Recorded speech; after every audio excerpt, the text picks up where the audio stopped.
In this video, we're going to look at creating the rectangular prism construction block for activity 1.2.2 3D solid modeling for Introduction to Engineering Design.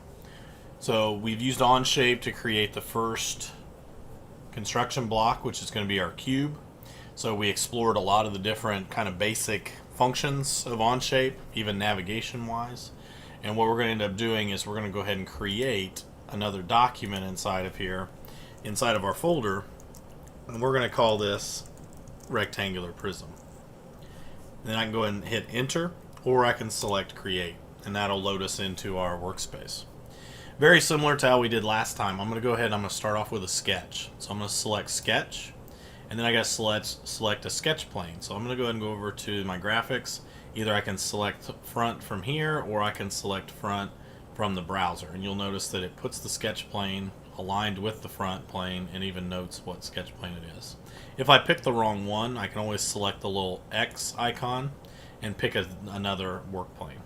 I want the front work plane, so I'm going to go ahead and reselect, and then that way I can kind of see just again some of the functionality of Onshape as we kind of work with that. So sketch one is here. I'm going to go ahead and hide the work plane, so I can right click on any one of the work plane names and say hide all planes, and we're going to keep the origin there. I'm going to either select the face on the view cube that says front, or I can press the N key on the keyboard for normal to turn our sketch plane to be in a 2D orientation. To show you another functionality, we're going to go up here to the corner rectangle option. If you don't see that, you might have to click the little drop down arrow and then select corner rectangle. I'm going to move down to the origin. When I'm on top of it, you'll see the coincident icon pop up, as well as it'll be highlighted. So I'm going to select the origin, and then I'm going to go ahead and move up and to the right, and I'm just going to do a click again. So that's a press and release on your left mouse button, and that's going to set that in. Now before, we ended up clicking off and we had to use the dimension tool. A lot of times with Onshape, it'll automatically give you a chance to edit the dimensions right after you draw a shape. So in this case, the bottom one, the width of this, is going to be 1.125, or 1/8 of an inch. Now you're going to notice that we have the height that's next. So right now we have it set at 2.57.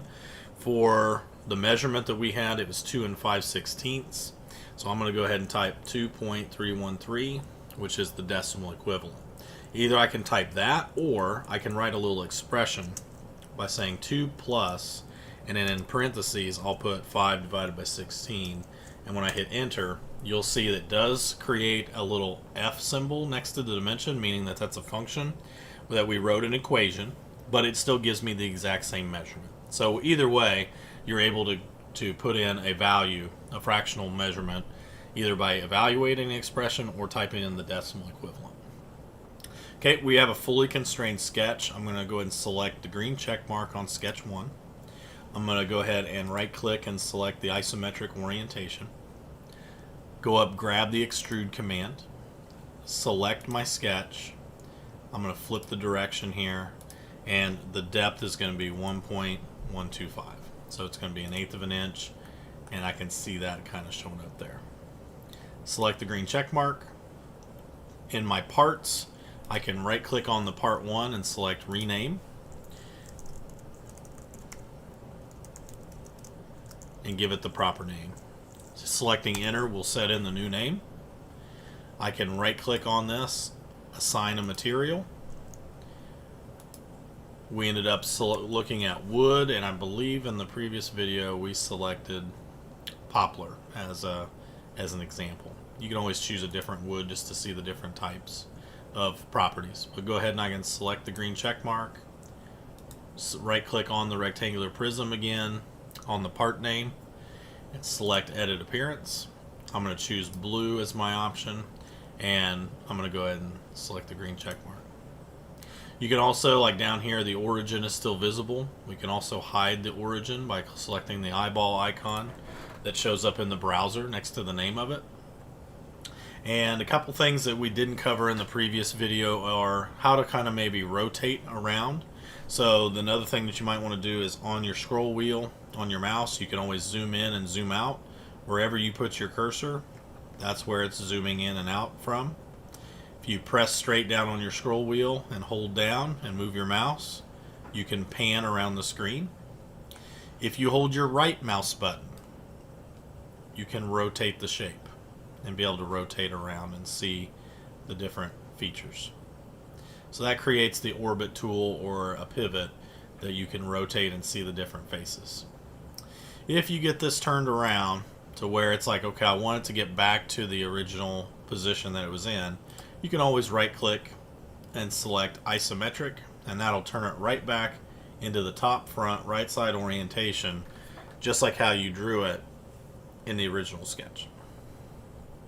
So again, orientation and everything is there. You can also select from the little options next to the view cube.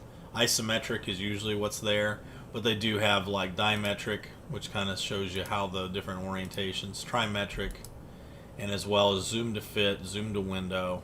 You can create a perspective view as well, and you can also say view in high quality. So I'm going to go ahead and disable that though, because it does take away from some of the processing power. Highlight the boundary edges, so that way you can see some of those things.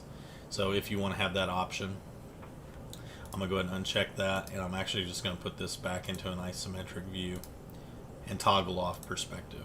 There we are. So this will allow us to be able to create some of the different views that we have. And like here, if you're zoomed out as well, you just want a really quick way to zoom in, zoom to fit, and that'll bring it back into view for you. So just another few little things to show you as far as how to use this in Onshape and how to create a lot of the different features to be able to model some of the construction blocks. So this ends up finishing out the rectangular prism. The next video will cover another construction block until we get all 9 construction blocks all 3D modeled in Onshape.